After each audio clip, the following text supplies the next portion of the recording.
Bismillahirrahmanirrahim. Alhamdulillah nahmaduhu wa nasta'inuhu wa na'udzu billahi min syururi anfusina wa min sayyiati a'malina. May yahdihillahu fala mudilla lahu wa may yudlil fala hadiya lahu. Asyhadu an la ilaha illallah wa asyhadu anna Muhammadan abduhu wa rasuluhu la nabiyya ba'dah. Ushhadu sirri wa yassir li amri wa hlul 'uqdatam min lisani yafqahu qawli. Allahumma la sahla illa ma ja'altahu sahla wa anta taj'alul hazana idza syi'ta sahla. Ya, kita bukan baca basmalah. Bismillahirrahmanirrahim. Kita masuk ke pembahasan baru ya. Masuk ke pembatal salat, mubtilatus shalah ya. Qala al-muallif rahimahullah wa nafa'ana bi ulumihi fid dharain. Faslun fi mubtilatis shalah. Ya, pasal terkait dengan pembatal salat. Tabtulu sholatu farduha wa nafluha la shaumun wa i'tikafun bi niyyati qat'iha. Ya. Wa ta'liqihi bi husuli syai'in walau muhalan 'adiyan. Dan batal salat ya. Baik itu salat fardu ya, farduha wa nafluha ataupun salat sunnah. La shaumun ya. Puasa tidak batal dengan perkara-perkara yang akan disebutkan ini. Begitu juga dengan wa'tikafun, begitu juga dengan iktikaf. Ya. Tidak batal ya, tidak batal dengan perkara-perkara yang akan disebutkan. Apa saja? Nah, yang pertama biniyati qat'ihya. Niat untuk memutus sholat. Jadi kalau ada niatan ingin membatalkan sholat, ya, maka sejak saat itulah dia batal, sudah batal sholatnya. Biniyati qat'ihha. Terus wa ta'liqihi, dan menggantungkan ya, menggantungkan misalkan sholatnya akan batal jika, nah walaupun sholatnya itu digantung, nah dia langsung batal ya. Bukan nanti misalkan saya ingin membatalkan sholat jika Zaid datang ke rumah ya, jika Zaid datang ke rumah. Nah, semenjak kapan dia batalnya? Dia batalnya sejak saat itu, bukan ketika sesuatu yang bukan ketika Zaid datang, enggak. Jadi dia langsung batal gitu ya. Makanya nggak boleh ketika kita sholat ini, wah saya nanti membatalin sholat nih kalau misalkan ada ini nggak boleh ya. Karena kalau dia menggantungkan niatnya seperti itu, ya semenjak ketika dia menggantungkan niatnya itu, dia batal berarti, bukan ketika terjadi sesuatu yang digantungkan itu. Ya. Walaupun itu dikaitkan dengan walau muhalan hadian, suatu perkara yang muhal, suatu perkara yang mustahil secara kebiasaan. Ya. Seperti apa? Misalkan jika saya bisa terbang maka saya batalkan sholat. Nah, walaupun ya dia itu kan suatu bisa terbang itu kan ya tanpa bantuan pesawat itu kan suatu perkara yang mustahil ya secara kebiasaan ya. Karena mustahil itu ya itu dibagi-bagi, ada mustahil secara akal, mustahil secara kebiasaan. Nah, kalau mustahil secara kebiasaan itu, secara akal itu masih masuk gitu. Tapi secara kebiasaan kita, normalnya kita, nah itu tidak terjadi gitu kan. Seperti apa mustahil secara kebiasaan itu? Kan api ya mustahil tidak membakar. Itu secara kebiasaan. Tapi tidak secara akal ya. Karena kenapa? Karena itu bisa terjadi gitu kan. Kapan api tidak bisa membakar? Pernah kan api tidak bisa membakar itu ketika zaman Nabi Ibrahim kan. Api tidak membakar. Qulna ya narukuni barda wa salama gitu.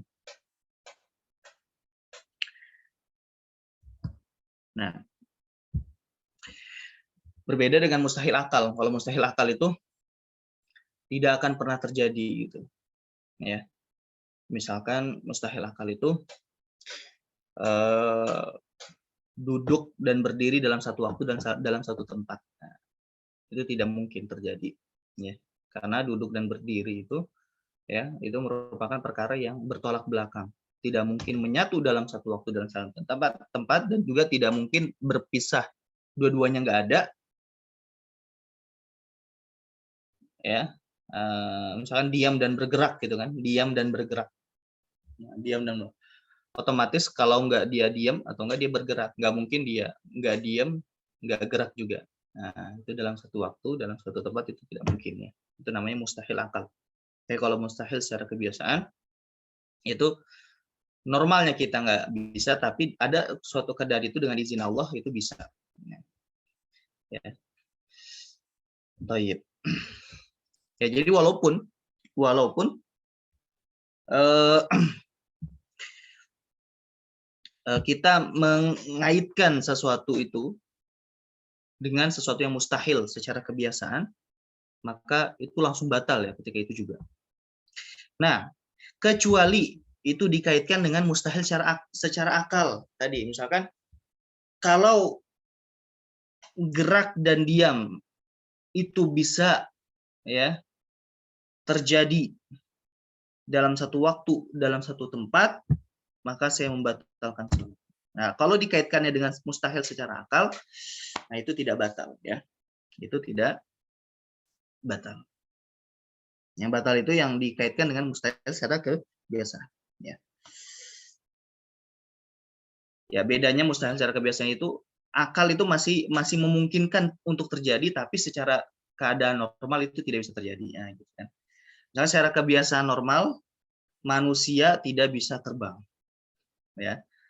Tapi mungkin dengan izin Allah, ya kan, akal masih masih apa namanya masih memungkinkan itu untuk terjadi, ya. Dengan izin Allah itu bisa terjadi, ya. Itulah perbedaan antara mustahil akal dan mustahil secara kebiasaan. Nah, itu yang pertama, jadi niat untuk memutus sholat atau membatalkan sholat, ya. Nah, yang kedua, wataraddudin fihi, ya, ragu, ya, ragu apakah mau dibatalkan atau enggak. Nah, ini juga sama, ya. Kalau ada keraguan apakah mau dibatalkan atau enggak, maka, ya, ini langsung membatalkan sholat, ya, karena niat sholat itu, ya, dia harus jazim, kan, harus tegas gitu, tidak boleh ada keraguan di dalam. Nah, tapi ini dikecualikan untuk orang-orang yang memiliki penyakit was-was, kan gitu, ya. Nah, kalau ada yang punya penyakit was-was, nah di sini makanya ditegaskan wala mu'akhadzata biwaswasin qahriyyin fi shalat. Nah, dan itu tidak tidak mengapa jika itu terjadi oleh orang-orang yang penyakit was-was itu ketika sholat, ya. La mu'akhadzata, ya, tidak dihukum, ya.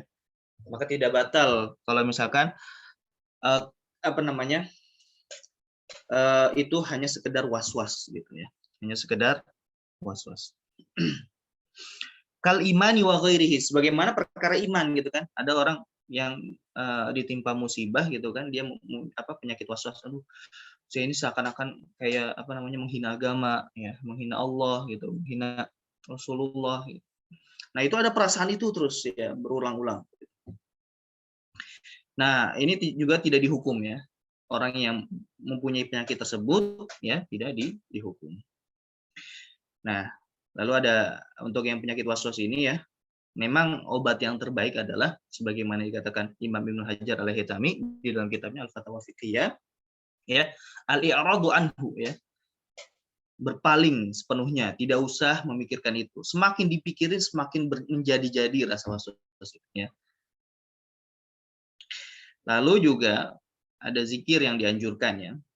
Walaupun hadisnya, ya, secara kevalidan mungkin agak diperselisihkan, tapi ini ada yang sahih kalau tidak salah, ya. Tapi disebutkan gitu di kitab Fatawa Fiqhiyah, dinukil dari kitabnya Ibnu Sunni gitu, ya.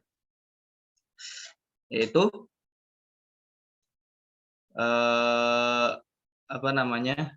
Ya, barang siapa yang ditimpa musibah, man buliya bil waswas ya, barang siapa yang ditimpa musibah, apa namanya? Ditimpa musibah waswas, diuji ya dengan waswas, maka hendaknya membaca amanna billah wa rasulihi. Amanna billah wa rasulihi. Kami beriman kepada Allah dan Rasulnya. Gitu ya. Jadi kalau itu hanya sekedar was-was ya, hanya sekedar was-was maka tidak membatalkan. Nah, tapi kalau misalkan itu bukan was-was gitu, dia ada keraguan, batalin apa enggak ya. Nah, ini biasanya terjadi ketika ini ya. Apa? Ketika tadinya belum mau buang hajat kan gitu. Ya, sebelum sholat tiba-tiba ada perasaan ingin buang hajat gitu di tengah sholat. Nah, jangan ragu, lanjutin sholat aja. Dia batal kalau misalkan benar-benar udah mau kalau misalkan mau buang angin kan gitu, kalau benar-benar itu sampai keluar gitu ya, jangan ada keraguan mau batalin apa enggak. Kalau ada keraguan mau batalin atau enggak, ya berarti langsung batal ketika itu juga ya. Baik. Intinya jangan ada keraguan ya. Dan kalau bisa ketika di tengah sholat itu ya harus ditahan ya, karena apalagi sholat wajib gitu kan. Karena kalau sholat wajib tidak boleh membatalkan, ya haram hukumnya untuk membatalkan sholat. Beda kalau sholat sunnah. Kalau sholat sunnah ya boleh gitu. Walaupun emang ya sunnahnya jangan membatalkan gitu. Jadi lanjut. Itu perkara yang kedua. Perkara yang ketiga, wa bi fi'lin katsir yaqinan min ghairi jinsi af'aliha. Ya. Dan batal salat dengan apa? Dengan pekerjaan yang banyak, ya. Yaqinan. Nah, banyaknya ini secara yakin, ya. Min ghairi jinsi af'aliha, ya. Bukan dari jenis pekerjaan yang serupa yang ada di dalam salat gitu. Kayak apa? Misalkan kayak ruku. Nah, bukan kayak ruku gitu. Ya, kayak sujud. Nah, bukan kayak sujud ya.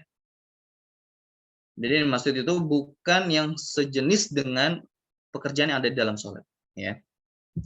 Karena kalau yang sejenis dengan adanya sholat itu ada perinciannya lagi, berbeda dengan perincian yang ada di sini ya. Nah, kayak misalkan dia berjalan gitu kan. Nah, berjalan kan bukan termasuk jenis pekerjaan yang ada dalam sholat kan. Ya. Apalagi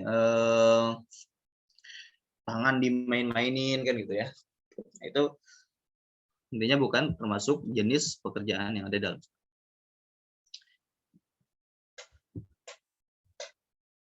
Nah, nanti akan disebutin tuh kadar banyaknya itu seperti apa ya. Nah, insodaro jika ini ya dari insodaro mimman alima tahrimahu atau jahilahu walam yu'adzar ya.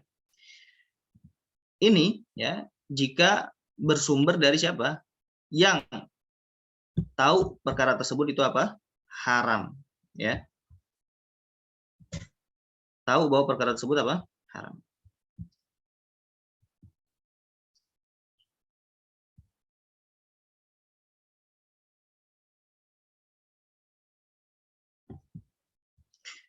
Au jahilahu atau orang yang tidak mengetahui hukumnya.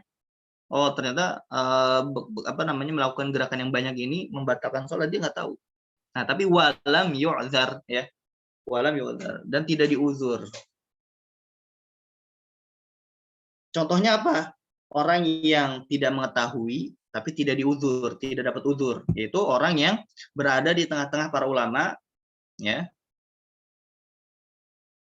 Dan sudah masuk Islam lama gitu ya. Nah, jadi kan orang yang tidak mengetahui, orang yang bodoh gitu, itu di uzur atas kebodohannya, itu kan ada dua keadaan. Ya, ada dua keadaan. Yaitu yang pertama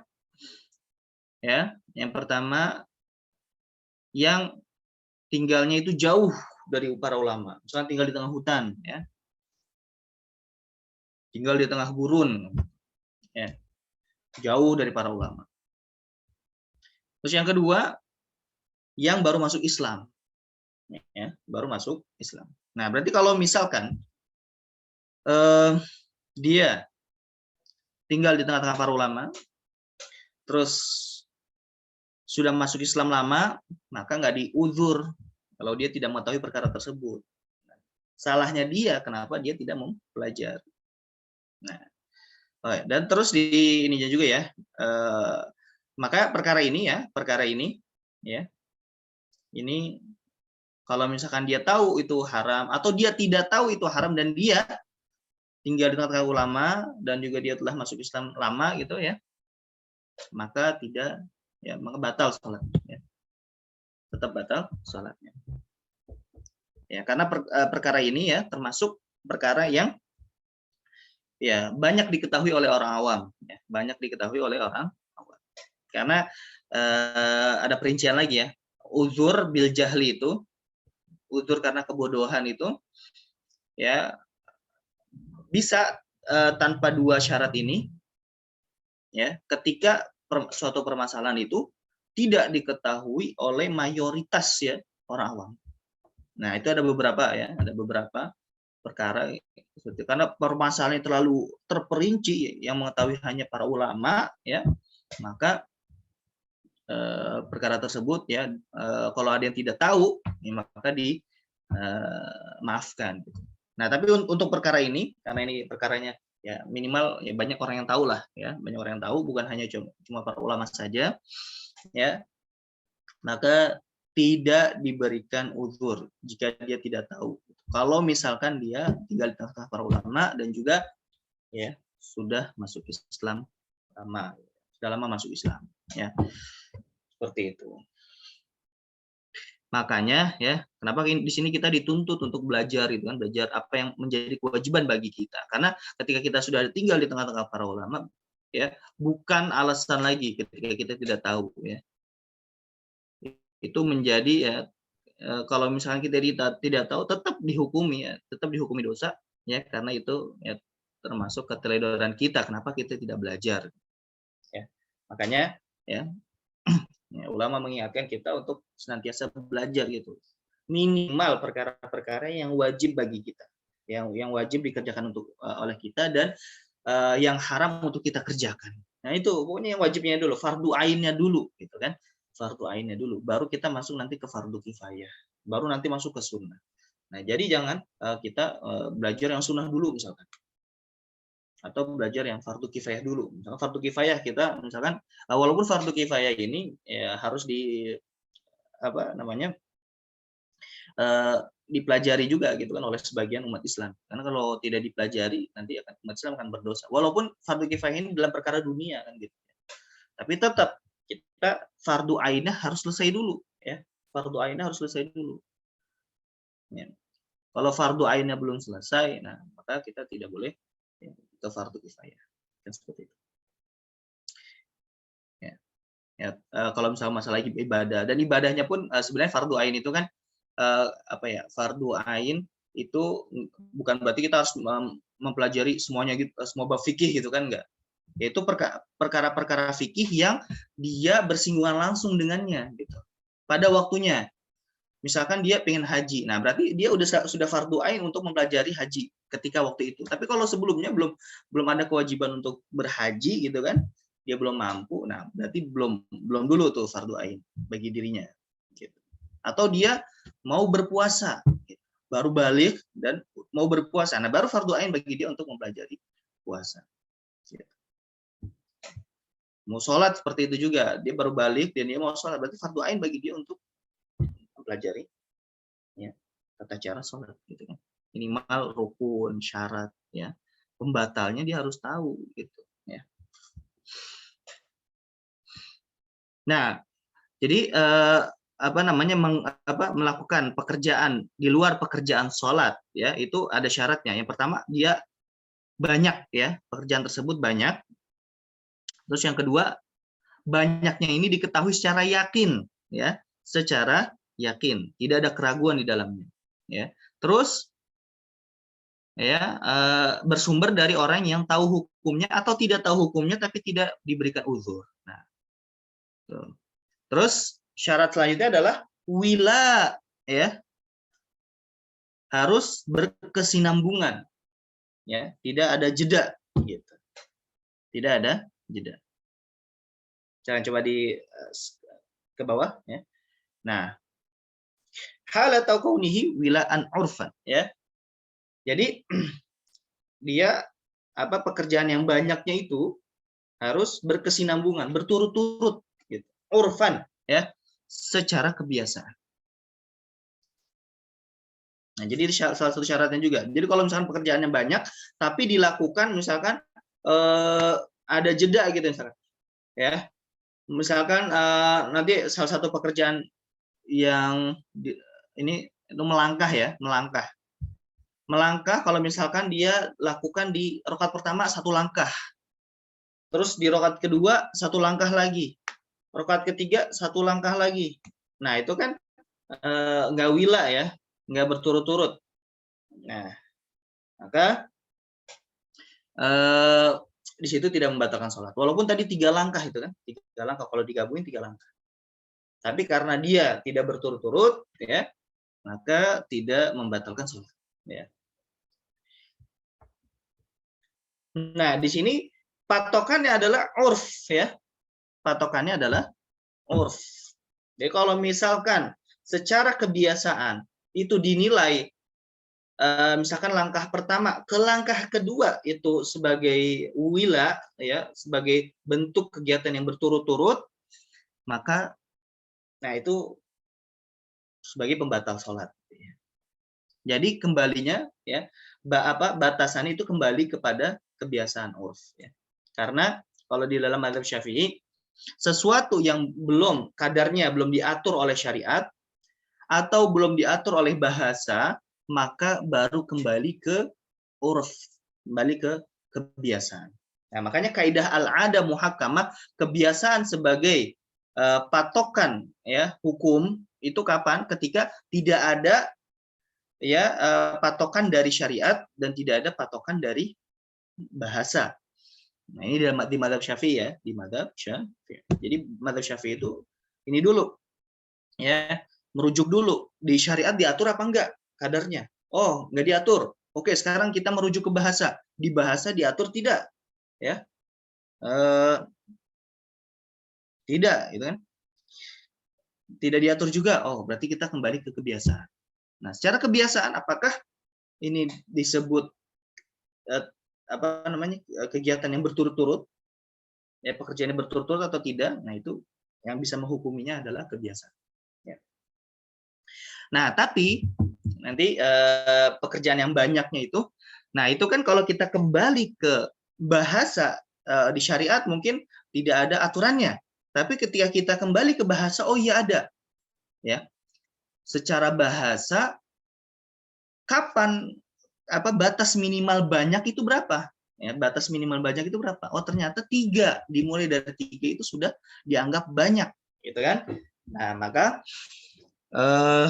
ketika kita melakukan pekerjaan, ya, dan itu dilakukan secara 3 kali, ya, nah itu sudah membatalkan. Makanya nanti di sini sebagai contohnya seperti kita melangkah 3 kali, nah itu melangkah 3 kali berturut-turut, ya. Nah itu membatalkan sholat.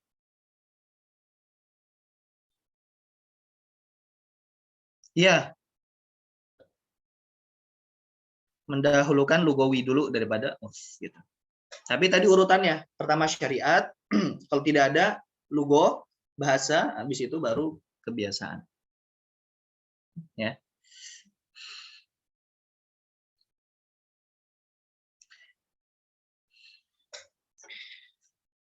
Nah, fi ghairi syiddatil khauf. Nah, ini, ya, di luar dari sholat syiddatul khauf, ya, di luar dari sholat syiddatul khauf. Karena kalau syiddatul khauf itu ketika ketakutan itu sedang puncaknya, gitu kan, ya. Seperti ketika dalam keadaan perang sedang berkecamuk, gitu kan. Beda kalau lagi mau perang belum mulai, gitu kan. Kalau perang belum mulai, Ya, kita kan sholat khauf itu ada perinciannya ya. Ya, ada perinciannya. Nah, ada yang sholat khauf tetap harus melaksanakan rukun-rukunnya, gitu kan? Cuma ada beberapa perkara yang di rukhsah gitu. Nah, tapi ada sholat khauf yang benar-benar itu kita bebas gitu, maksudnya dalam keadaan apapun gitu, dalam keadaan sedang naik kuda gitu kan, sedang apa namanya jalan gitu. Nah itu ketika sedang berkecamuk gitu, ketika sedang berkecamuk, nah maka di situ boleh ya melakukan pekerjaan yang banyak, walaupun nanti ada apa namanya ada aturannya juga di dalam salat syiddatul khauf. Ya. Nah, kalau dalam keadaan syiddatul khauf seperti tadi, ya, maka boleh. Gitu. Atau misalkan sedang dalam bencana gitu kan, naudzubillah min dzalik, ya orang sedang ditimpa bencana, dikejar-kejar air tsunami kan gitu, udah masuk ke sholat, ya. Nah itu boleh ya, karena itu dalam keadaan syiddatul khauf atau sedang dikejar hewan buas kan seperti itu.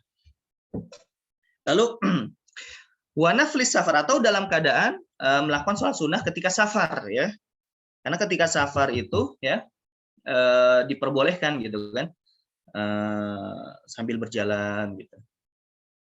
Ketika sholat sunnah ya dan safar ya. Safarnya ini boleh safar jaraknya itu pendek atau jaraknya panjang gitu. Tidak disyaratkan harus jaraknya apa namanya 80 km atau lebih kan gitu. Nggak disyaratkan seperti itu. Karena kalau sholat sunnah itu ya ada ketentuan-ketentuan yang diringankan berbeda dengan sholat fardu. Kita sudah bahas ya ini ya di pembahasan sebelumnya. Bikhilafil qalil. Nah, ini berbeda dengan pekerjaan yang sedikit. Nah, berarti kalau sedikit ini kita kembali berapa sih kayak kadar sedikit ini? Oh, berarti kurang dari 3 kan gitu. Ya. Maka di sini disebutkan tahutwata ini seperti 2 langkah. Nah, 2 langkah itu termasuk dikit. Wa ini tasa'ata, walaupun 2 langkah itu ya panjang gitu. Ya enggak apa-apa. Karena 2 di dalam bahasa itu termasuk sedikit. Haitsu la wasbata, ya, jika tidak ada loncatan di situ. Nah, kalau ada loncatan, nah, itu dianggap banyak walaupun secara jumlah sedikit, ya, karena secara uruf ya, secara uruf wasbah atau lompatan itu ya, itu dianggap banyak gitu. Dianggap banyak. Wa darbata ini nah, ada seperti apa? 2 pukulan. Nah, seperti 2 pukulan. Nah, ini juga sama dianggap dikit. Naam, law qasada thalathan mutawaliyatan tsumma fa'ala wahidatan aw syara'a fiha batalat salatuhu. Nah, iya, nah ini istidrak ya, istidrak. Ya, ketika dia niat awalnya mau melakukan 3 langkah. Walaupun secara realita dia cuma melaksanakan 2 langkah atau cuma melaksanakan 1 langkah, tetap dihukumi batal sholatnya. Ya, karena dia tadi niat awalnya apa? Ingin melakukan 3 gitu kan.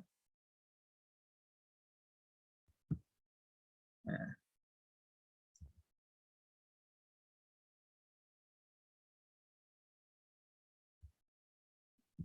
Jadi begini, ya lau qasada thalathan mutawaliyah, kalau dia memaksudkan 3 langkah ya secara berturut-turut, terus lalu dia fa'ala wahidah, lalu dia baru melakukan 1 langkah, ya baru melakukan 1 langkah, au syara'a fiha, atau dia baru memulai, batalat sholatuhu, maka sholatnya batal. Nah, tapi kalau misalkan baru niat doang, ya belum melangkah tapi baru niat, saya mau niat melakukan 3 langkah secara berturut-turut, tapi belum melangkah, nah itu nggak batal sholat, ya tidak batal sholatnya. Nah, jadi dibedain ya antara niat membatalkan sholat sama niat melakukan pembatal sholat, ya. Kalau di sini niat melakukan pembatal, tidak membatalkan. Tapi kalau niat membatalkan sholat, nah batal berarti sholatnya. Ya. Jadi niat untuk membatalkan sholat itu ketika niat untuk melaksanakan pembatal sholat itu dikatakan batal ketika dia sudah mau memulai, sudah memulai pekerjaan. Tapi kalau belum memulai, baru niat doang, tidak dianggap. Nah ini berbeda ketika dia melakukan niat pembatal sholat. Ya. Kalau niat ingin membatalkan sholat, nah ini dia dianggap ya. Hanya dengan niat itu dia langsung batal sholatnya. Baik. Wal katsirul mutafarriq bihaitsu yu'addu kullun munqati'atan amma qablahu. Dan ya, kapan dikatakan banyak tapi itu ada jedanya. Nah, jedanya ini ya, kapan dikatakan ini satu pekerjaan ini dinilai tidak berkesinambungan dengan pekerjaan yang lain, itu ya yu'addu kullun munqati'atan amma qablaha. Jadi amma qablahu. Jadi kalau misalkan satu pekerjaan ini itu dianggap putus dengan pekerjaan selanjutnya. Jadi kalau misalkan satu langkah dianggap putus dengan langkah selanjutnya, itu namanya mutafarrid gitu ya. Mutafarrid. Nah, itu nanti kembalinya ke kebiasaan urf ya. Walaupun sebagian ulama Syafi'i ada yang membatasinya dengan ada yang mengkadarnya dengan pakai kadar tertentu ya, kayak misalkan wahaddal bagawi bi an yakuna bainahuma qadra raqatin dhaif ya. Imam Al-Baghawi ya, beliau mentahdid gitu kan, kadarnya itu seperti kadar satu rakaat. Nah tapi dinilai di sini itu dhaif, pendapat yang dhaif, pendapat yang lemah ya, pendapat yang lemah. Atau kalau di sini juga disebutkan di kitab Fathul Mu'in, ada juga yang mengkadarnya dengan kalau misalkan antara pekerjaan dengan pekerjaan yang lain itu dia ada itmi'nan. Nah, tumakninah, kadarnya tumakninah ya. Kadarnya tumakninah. Berarti ini lebih ringan kan kalau kadarnya cuma tumakninah gitu. Nah, tapi ini juga pendapatnya dhaif. Nah, gitu. Pendapatnya apa? Dhaif. Nah, pendapat yang rajih adalah kembali ke urf. Jadi kalau secara urf kebiasaan itu dinilai sudah mutafarriq ya, tidak dinilai berkesinambungan lagi, maka ya tidak membatalkan sholat. Seperti itu.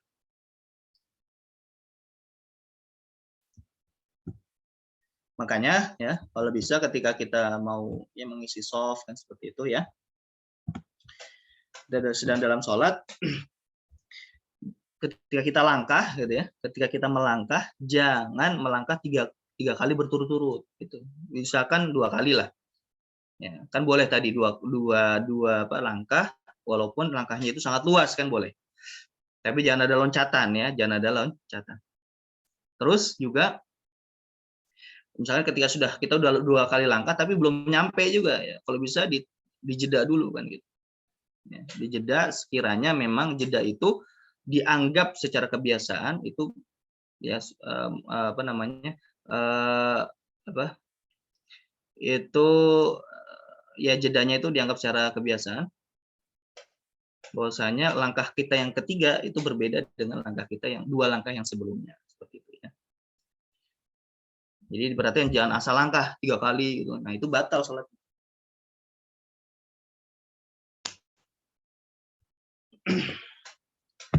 Baik. Lanjut. Walau kana al-fi'lul katsiru sahwan ya. Ya, walaupun pekerjaan yang banyak itu ya dilakukan secara apa? Sahwan. Lupa dia. Ya. Lalai. Ternyata dia sudah melangkah 3 kali kan. Nah, itu tetap batal ya. dia tetap batal. Nah,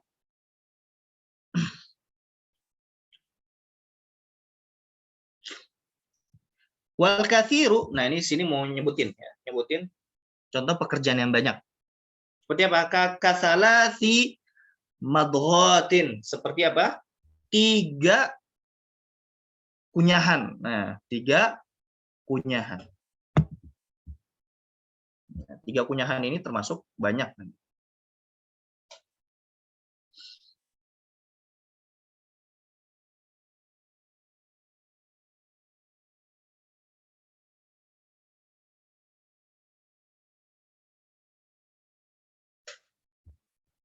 Wa khotawatin tawalat, dan langkah-langkah yang saling berkesinambungan. Atau udah 3 langkah yang saling berkesinambungan. Khotowat ya, ini diidofahkan atau dimaktuf ke madghat ya. Jadi wa salati khotawatin tawalat, dan 3 langkah yang saling berkesinambungan.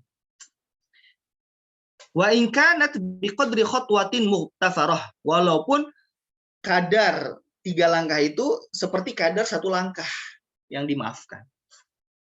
Sama ya, karena ini 3 langkah dan dilakukan secara berkesinambungan berturut-turut, maka tetap membatalkan sholat ya. Nah, lalu syarat 3 langkah 3 gerakan ini bukan hanya dalam satu jenis ya. Bukan hanya satu jenis. Bisa misalkan beda jenis, misalkan dia menggerakkan kaki ya, melangkahkan kaki cuma 2 misalkan. Tapi satunya lagi menggerakkan tangan ya. Tangan ya.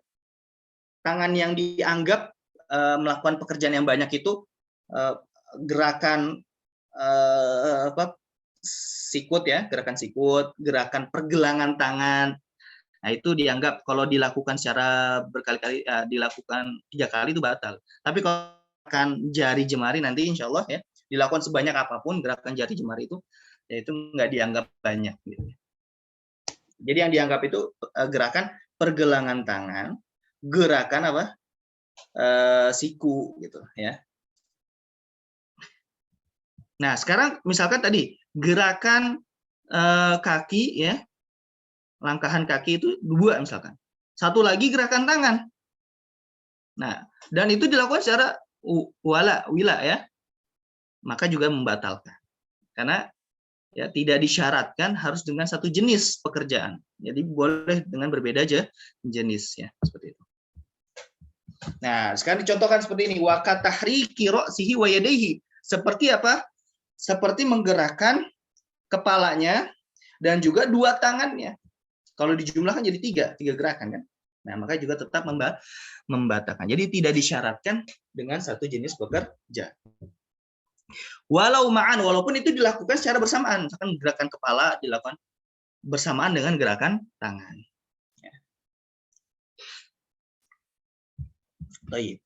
Nah, kita pengen tahu sekarang, langkahan kaki dianggap 1 itu tuh bagaimana kan gitu.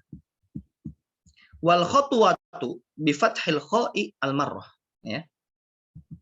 Dan langkahan itu ya dengan membacanya dengan menfathahkan kha ya, khotwah bukan khutwah ya. Al marrah itu 1 ya.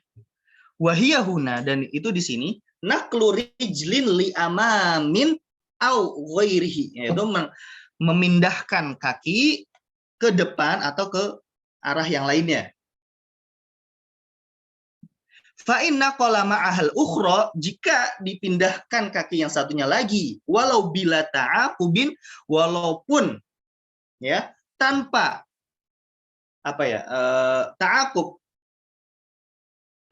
itu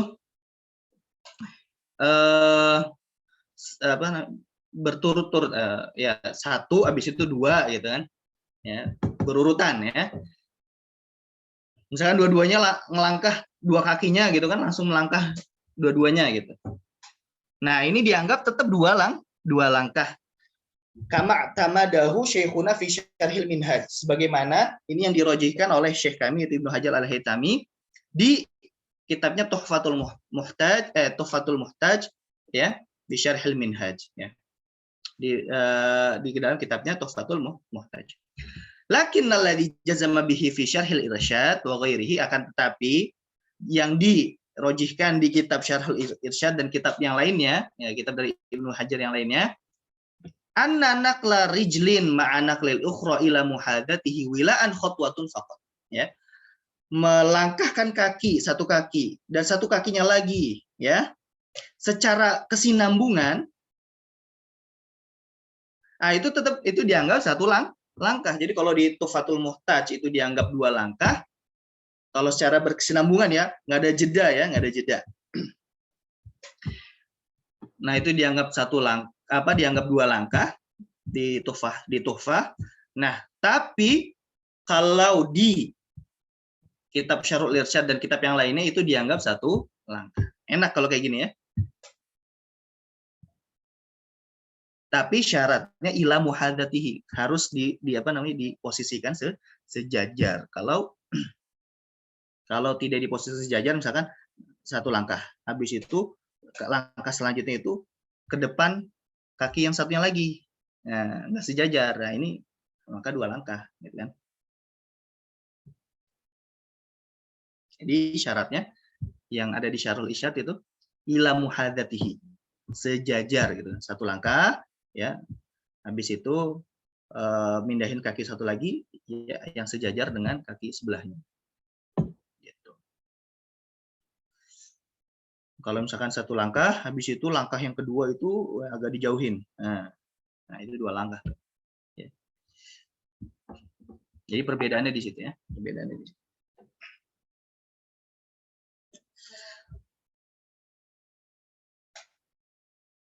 Fa inna qala kullan ala ta'aqub fa khutwatan bila niza. Jika itu dipindahkan secara berurutan ya, 1 langkah. Bukan secara wila ya, bukan secara berturut-turut, tapi 1 langkah. Di situ ada jeda misalkan baru 1 langkah lagi. Nah itu dinilai 2 langkah ya, tanpa ada perbedaan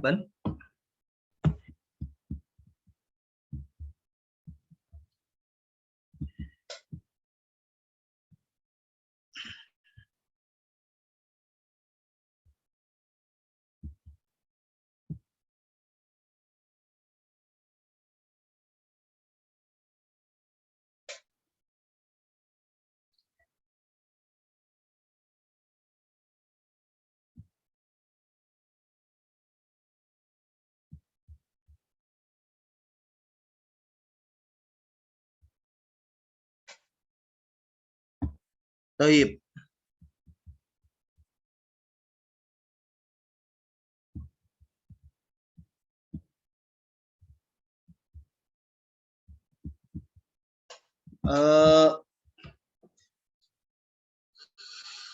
Untuk saat ini nggak tahu ya another bitnya.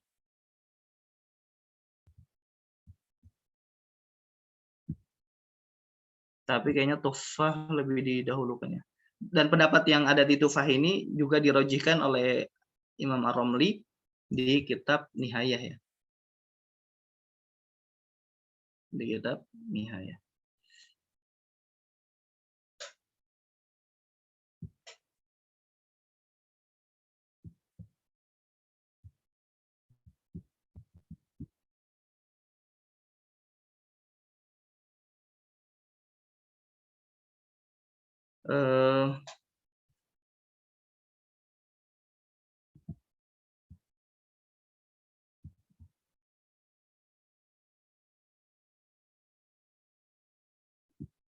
Ya, kalau ini tadi yang kita bahas tadi, misalkan kaki kanan melangkah kan, lalu kaki kiri langkah lagi untuk menutup tadi kan. Kalau menutupnya itu berjajar dengan kaki kanan, nah itu tadi ada ikhtilaf. Tapi kalau misalkan nggak sejajar, nah itu dianggap 2 langkah ya oleh ulama madhab gitu. Dianggap dua langkah. Tapi kalau dilakukan secara sejajar dan berurutan berkesinambungan gitu ya, langkah kaki kanan, habis itu ditutup dengan kaki kiri dan tidak dan sejajar. Nah, ini ada khilaf. Ibnu Hajar di kitabnya Tuhfah dan juga Imam Romli, Imam Al-Khatib Asy-Syirbini dan yang lainnya itu merojihkan itu tidak dianggap itu dianggap 2 langkah. Tapi kalau Imam Ibnu Hajar di kitabnya di kitabnya apa tadi Syarhul Irsyad ya, Syarhul Irsyad dan juga Syarh Bafdol. Nah, itu dikatakan itu 1 langkah seperti itu.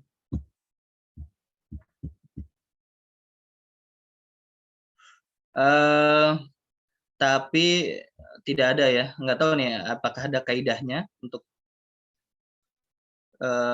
yang mana. Tapi kalau kita lihat dari segi orang yang merojihkan, lebih banyak yang merojihkan yang itu dianggap 2 langkah ya.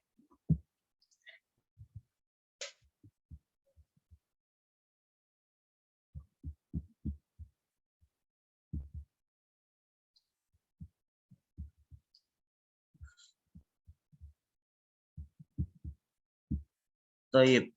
Nanti mungkin dicari lagi apakah ikhtilaf mana yang muktamad ya. Karena kan ini khilafnya antar Ibnu Hajar sendiri.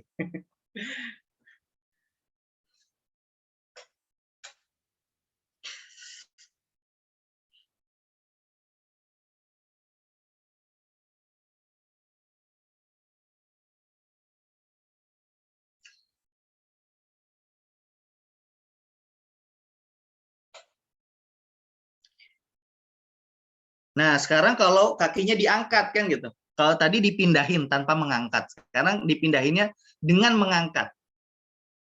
Nah, ini beda lagi ya. Nah,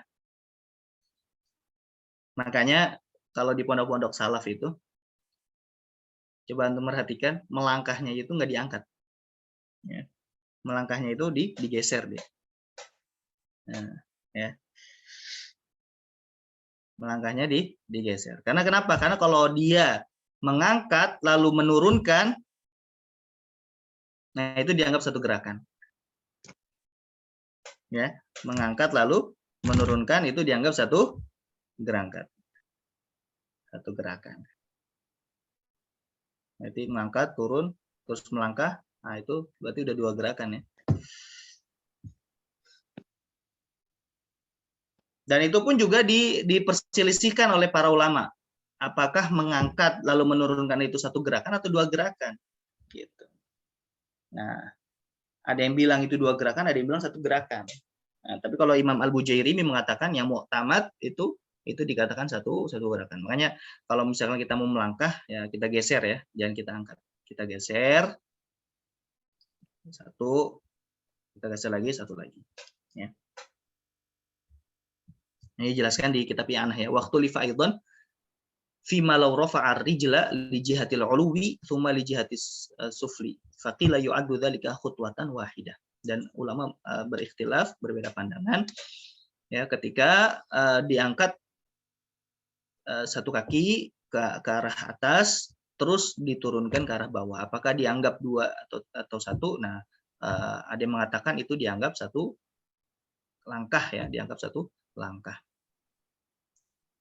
Nah, itu yang kata Imam Al-Bujairimi itu yang pendapat yang mu'tamad.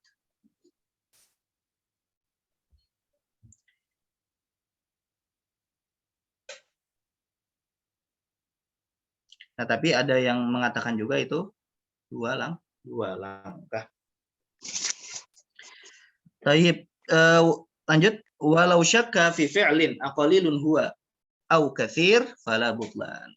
Nah, kalau ragu, ini dikit apa banyak nih yang kita kerjakan? Ya. Maka tidak batal.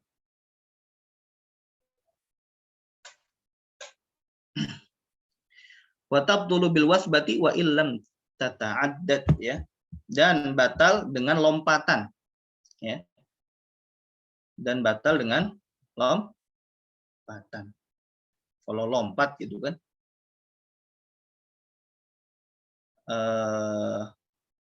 itu dia batal.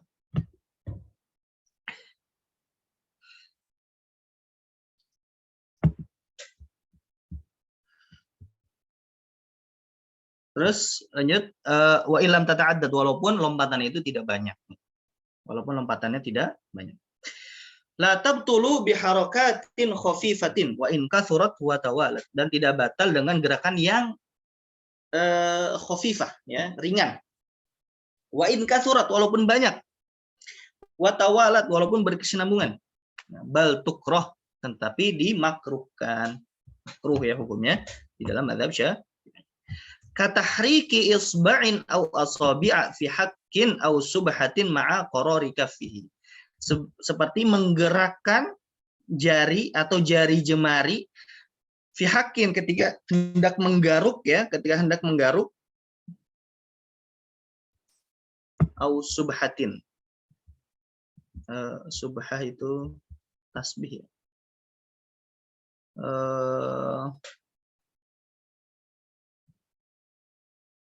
Sepertinya tasbih yang dimaksudkan, ya, bertasbih kan gitu. Ma'a qarari kaffihi, ya, apa namanya, telapak tangannya dia masih diam gitu, ya, disertai dengan diamnya telapak tangan. Ya, tapi kalau telapak tangan ikut gerak, ya, nah itu tadi kan. Jadi kan kadar tangan yang dianggap membatalkan jika bergerak itu banyak, nah itu pergerakan siku sama pergerakan telapak tangan.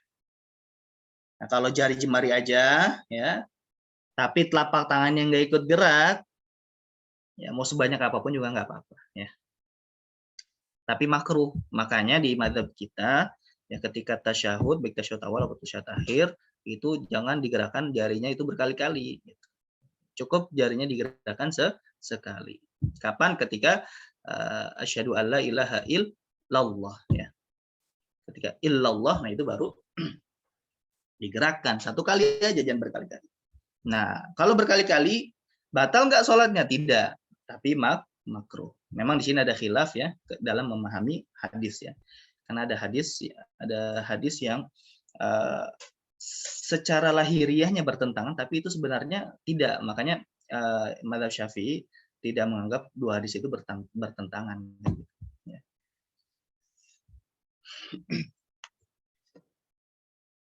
Maaf qarari kaffi, ya. Tapi jadi gini, kalau misalkan ada yang garuk, ya, dihitung gerakan tangannya untuk berpindah ke situ, dihitung dulu, ya. Tapi nanti di sini disebutin, ya, mengangkat tangan dan mengembalikannya ke bawah itu sama, berarti kan ada khilaf, ya, bagaimana kaki ketika diangkat dan diturunkan secara berkesinambungan, kan itu tadi ada khilaf apakah 2 langkah atau 1 langkah. Nah, begitu juga dengan tangan, ketika dia diangkat dan diturunkan, nah, itu apakah 2 gerakan atau 1 gerakan, nah itu ada khilaf juga. Jadi kan kalau misalkan kita memindahkan ke tempat yang lain, kan, wah gatel nih bagian mana, punggung misalkan, kan udah diangkat terus ditempelkan ke punggung, nah itu kan udah 2 gerakan. Terus kita garuk-garuk dah gitu, ya.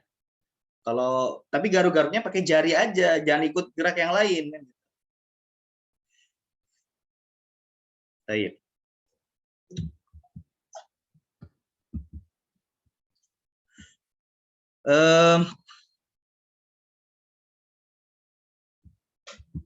Terus selanjutnya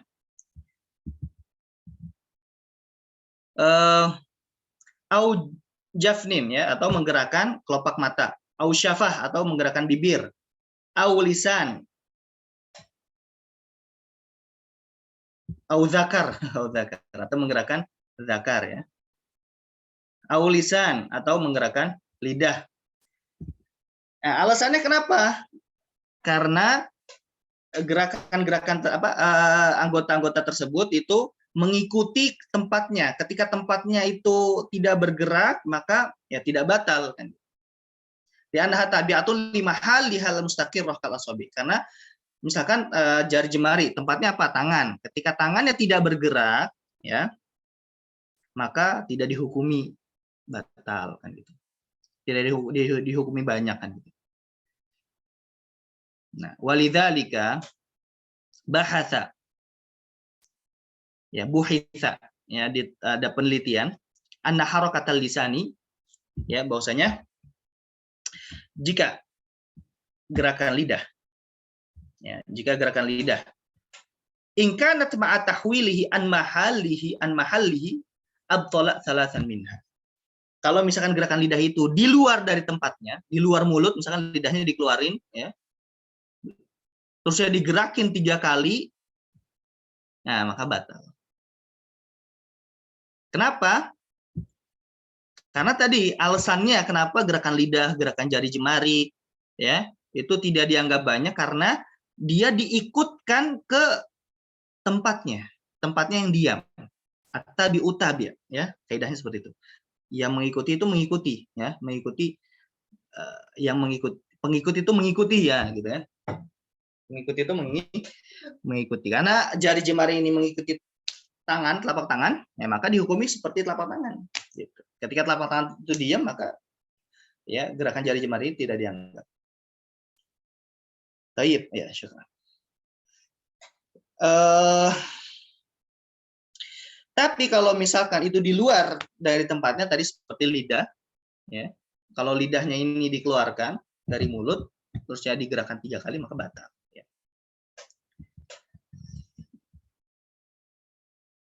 Nah, tapi qala syekhuna, berkata syekh kami, Ibnu Hajar al-Haytami, wa huwa muhtamal. Tapi ini nggak pasti, ya. Pendapat ini nggak pasti, ada kemungkinan.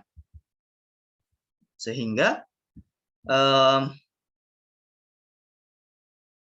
makanya di sini Ibnu Hajar di Syarah Bafdol dan juga di Fathul Jawad mengatakan itu tidak batal, walaupun dikeluarin terusnya dikeluarin habis itu digerakin itu tidak batal.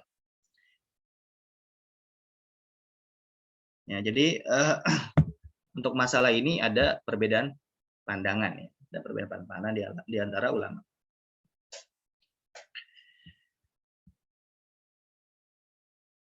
Tapi mungkin kita cukupkan saja karena sudah jam 6:30, ya.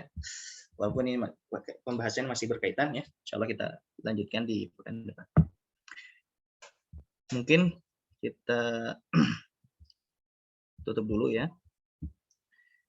Pertemuan kita cukupkan sampai sini dulu. Kita tutup dengan baca alhamdulillah dan doa kafaratul majelis. Alhamdulillahirabbil alamin. Subhanakallahumma wa bihamdika asyhadu an la ilaha illa anta astaghfiruka wa atubu ilaik. Assalamualaikum warahmatullahi wabarakatuh.